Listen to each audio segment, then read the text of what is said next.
Ok. Caméra 1. Test caméra 1, Mike. It's good. Ok, test caméra 2, Tonio. Yes, c'est bon. On est là, tout est bon. Lumière, caméra, micro. Tout est là, même les bonbons. On est sur la vidéo 3, le dernier épisode de ce format-là. Débat autour d'un... Voilà, autour d'une table entre copains et entre passionnés de pêche. Tout à fait. Très important. On est sur la chaîne de Mike aujourd'hui pour aborder 2 autres sujets. Et du coup, Mike va introduire un petit peu cette vidéo. Introduire? Introduire, hein. On peut dire introduire, ouais. Ouais. Ouais, c'est bien, non, mais Sans arrière-pensée. Tout à fait, ouais.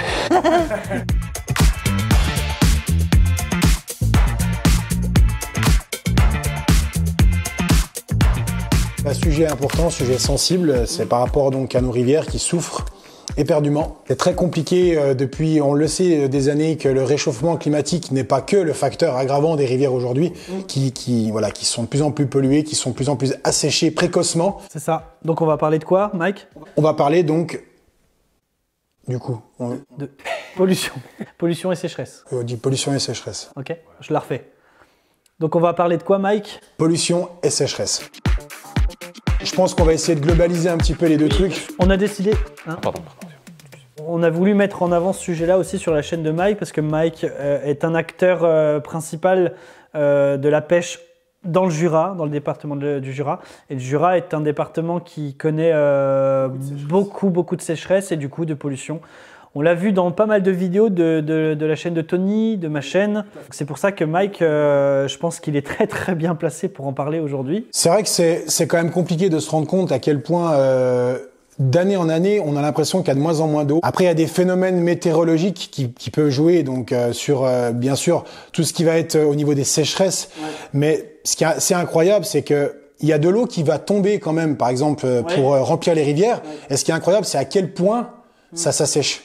Et ça, c'est un truc, c'est quelque chose moi, je suis pas assez bien placé pour en parler, mais je veux dire, il y a beaucoup de personnes autour de nous qui parlent des rivières et qui vont nous dire à quel point, en fait, il pleut, ça vient à monter la rivière et la rivière baisse très vite et du coup, on arrive vraiment. Alors, je sais qu'il y a d'autres régions qui peuvent avoir ce problème-là, mais dans le Jura, on est quand même confronté à une sécheresse très précoce et l'eau ne reste pas dans les rivières.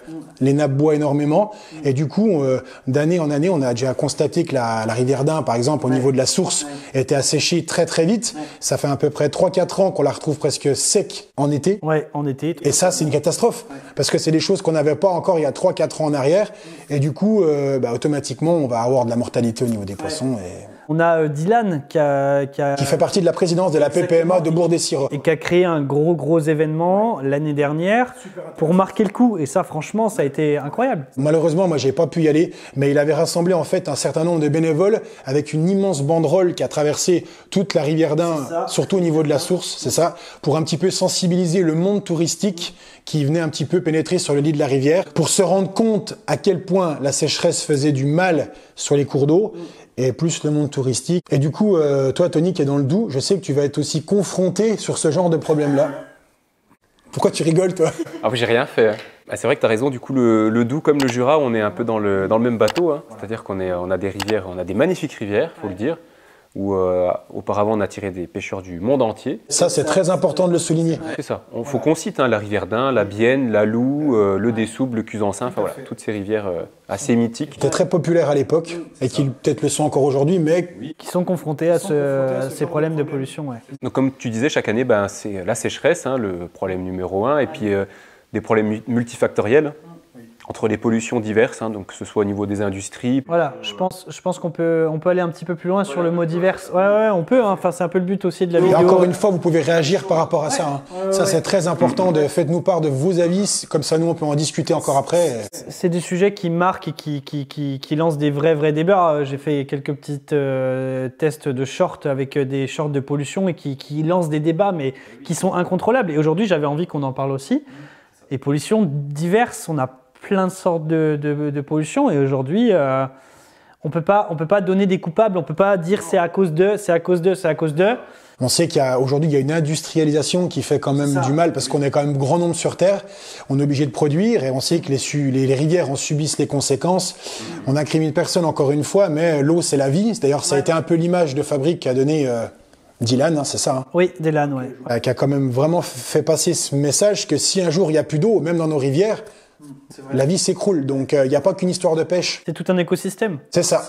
Quoi faire? C'est une bonne question. Aujourd'hui, ça devient politique, ça devient un sujet qui dépasse tout le monde parce qu'il y a un grand business qui est aussi là-dessus.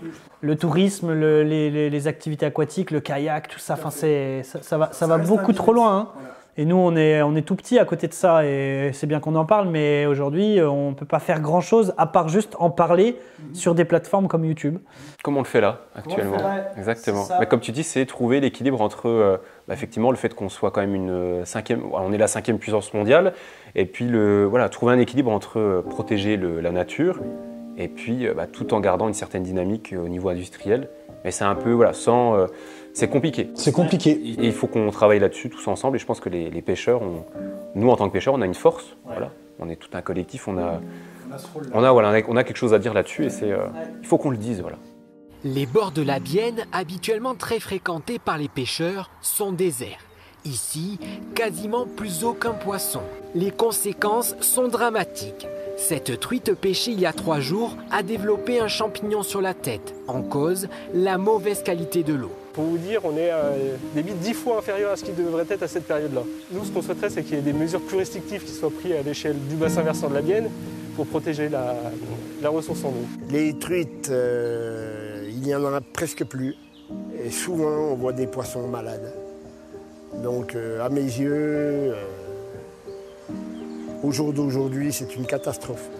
Depuis une semaine, cette rivière est recouverte d'un épais manteau blanc. Un phénomène inhabituel dont l'origine serait agricole. Selon l'ARS, il s'agit de lactosérum, c'est-à-dire de petit lait, un produit polluant souvent généré par l'industrie fromagère. Ce qui m'inquiète, c'est l'absence d'information des services de l'État. C'est comme tous les ans, de toute façon, après, c'est ces algues vertes qui sont dues en partie au déversement du lisier du mois de mars. Ça colmate le fond, ça a pour effet de tuer un petit peu toute la macrofaune, c'est quand même la nourriture des poissons. Je suis très pessimiste parce qu'on va vers des périodes d'étiage dans les années à venir. On sait qu'avec le réchauffement climatique, donc je pense que là, il faut faire vraiment très attention. Et l'eau, c'est la vie. On pompe de l'eau dans les rivières pour distribuer à la population. Donc là, il faut vraiment qu'on se penche sur le problème. Nous, on commence à être un peu fatigués de toutes ces réunions qui conduisent à une relative inaction des pouvoirs publics, puisque depuis 10 ans sur la Loue, il n'y a aucune amélioration du cheptel piscicole. Donc on commence à se poser des questions avec les ONG pour savoir comment on va faire pour mettre l'État devant ses responsabilités. S'il faut aller devant la justice, on va peut-être y aller, parce que ça commence à faire, là, c'est très grave maintenant. On subit en fait tout ça depuis quelques années et on se demande jusqu'à quand on va prendre du poisson. Donc voilà. Voilà, on n'a pas envie que la truite s'éteigne et ouais, c'est ça. C'est pour ça qu'on est sensible. On va aborder le sujet suivant, Mike. Yes. On a envie de parler de quoi maintenant? De nos moments de pêche les plus importants, je dirais. Voilà, si on peut cibler importants, mais surtout les vrais souvenirs. On va finir sur une bonne note. On va commencer par qui alors? Allez. On commence par Mike Strout. C'est parti. Allez. Je pensais que ça allait être toi, mais pourquoi pas? J'ai pas l'idée en fait. Faut que je réfléchisse. Moi, ça a été juste un truc assez incroyable. J'étais sur la rivière d'Ain, qu'on peut encore citer, et concrètement, je pêchais à la cuillère. Et ce qui a été ouf, c'est que j'ai pris une petite truite, je dirais à peu près entre 15 et 20 cm, je l'estime à peu près à ça. Et il y a eu un phénomène, c'est qu'au moment où je l'ai ramené, en fait, il y a un autre poisson qui est arrivé, donc en fait, sur le moment, mais je dirais par contre entre 50 et 60 cm. Et comme quoi, ça peut arriver quand on dit que c'est du carnassier et que même une grosse truite peut manger une petite truite, si elle fait 15 ou 20, ça va pas la déranger. Donc d'ailleurs, pour l'anecdote du jour, si vous pêchez avec des gros leurres, je veux dire, des fois on dit toujours qu'il faut pêcher avec des petits leurres et tout pour la truite, mais pas forcément, parce que justement une truite de 50-60 peut largement aller manger une truite de 15-20. Donc là, c'était assez incroyable parce que du coup, j'ai ferré, j'ai ramené le poisson, et au moment où c'est que la grosse truite est arrivée, elle a chopé tout de suite sur le côté en fait la truitelle. Et du coup, ça m'a fait décrocher la truitelle automatiquement parce que bon, il y a eu un petit peu de force et ça y a mis la force. Je dis pas une connerie, c'est pas pour faire le buzz, attention. Énorme. Ça te l'a happé quoi. Ça l'a happé, c'est ça. Et du coup, j'ai raté les deux pour le coup. Mais bon, ça aurait été incroyable de prendre une truite de 60 avec une truite de 15-20. On le voit souvent sur des sessions de brochet, mais rarement sur des sessions de truite. C'est rare. J'avoue que là, ça a été incroyable. Et en plus, je dis pas une connerie. Hein. Ouais, bah, enfin, c'est incroyable, Mike. Hein, oui, vraiment. C'est fifou. Après, Fifou 2023. Et toi, Tonio, il s'est passé quoi un peu en 2022, à part pêcher des verrons? J'ai pris un goujon de 40. Alors l'année dernière, le souvenir qui vient en tête, c'est... bon, c'est vrai que l'année dernière, c'était compliqué. Un début de saison, voilà, pas beaucoup de truites, hein, ça mordait. Pas beaucoup d'eau, c'était dur. J'étais vraiment en difficulté. Puis mois de mai, du coup, je tente une session au leurre dans une rivière que j'apprécie beaucoup, dont je tairai le nom, hein, pour pas me faire griller les spots, parce qu'on vous connaît. Hein, vous, derrière vos petits écrans. Hein. C'est ça. Mais du coup, session au leurre, du coup, poisson nageur, Psycho First. Ok. Suspending. Non, c'est vrai, suspending, 68 mm. Et puis là, je m'avance. Je repère un petit spot à 30 cm, 30-40 cm de fond. Bah, c'est ça, c'est vraiment voilà, un petit trou d'eau, je balance, lancer très précis, fond de berge, j'anime, et puis là, paf, ça pète, ça part. Grosse truite de 45, zébré. Je me souviens des images. Puis moi d'ailleurs, du coup, j'étais tellement content que j'ai fait je l'ai exprimé en vidéo. Ouais. Ça a fait peur certaines personnes, mais. Ouais, mais c'est pas grave, on est toujours sincères. C'est ça, c'était un peu la délivrance.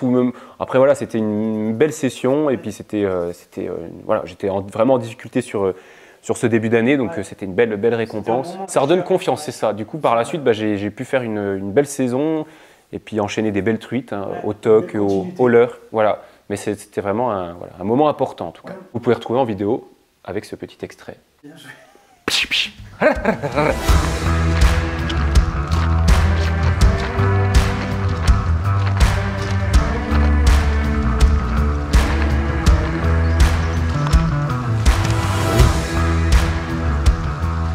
Poisson.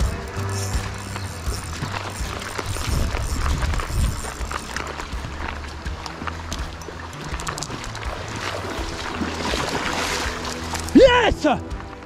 Oui! Elle se décroche juste à la fin. Oh là là là là! Là là là! Oh là là, les amis, l'engin.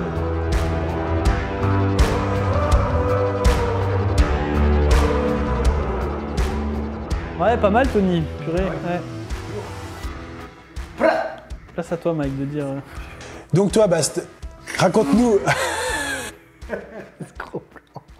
Non, allez, on finit. À toi, Bast, raconte-nous un petit peu ton gros souvenir. Non, j'ai un souvenir, moi, qui me vient.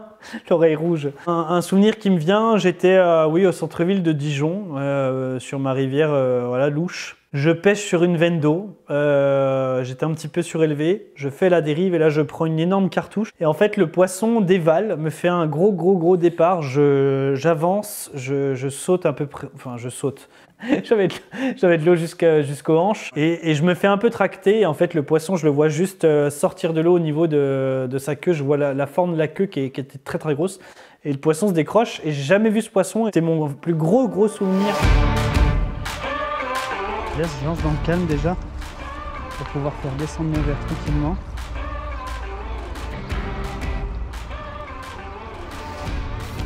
Poisson. Waouh. Ouf. Ouah, c'est beau. C'est beau, ça sent la truite. Waouh. Oh là là là là. Oh là là là là là là là. Waouh, le rush. Oh, c'est quoi ça? C'est quoi ça? Ça m'a mis 100 mètres. Oh. C'est peut-être un barbeau. Ouais, c'est peut-être un barbeau, ça revient. Mais ça va me dérouler. Il faut que j'aille dans l'eau. Oh putain, ça descend.